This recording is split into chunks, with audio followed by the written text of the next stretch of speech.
Sveiki, susipažinkit. Čia mūsų Lokis.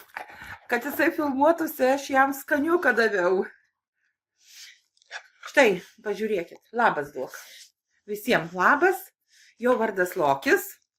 Jam greitai bus 10 metų. Matot, koks energingas. Dabar mes eisim imunitetą jo stiprinti, sveikatą gerinti.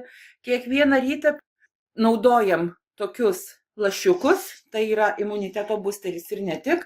Aprašymą aš paliksiu po vaizdo įrašu ir kaip tai darau. Paprasčiausiai tiesiogiai 4 lašiukus aš jam sulašinu. Viskas. Naudojam jau ilgą laiką, sąlyginai ilgą laiką, apie porą mėnesių, jaučiasi labai gerai mūsų bobikas, labai gerai.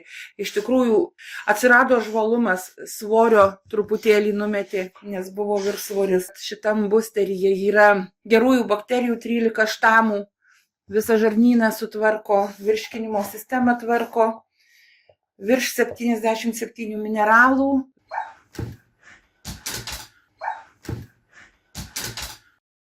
Ir skaitykit vaizdo įrašo aprašymą. Rekomenduoju visiems, kas turi savo augintinius, ne tik šuniukus, nes mes turim triušį ir triušiui.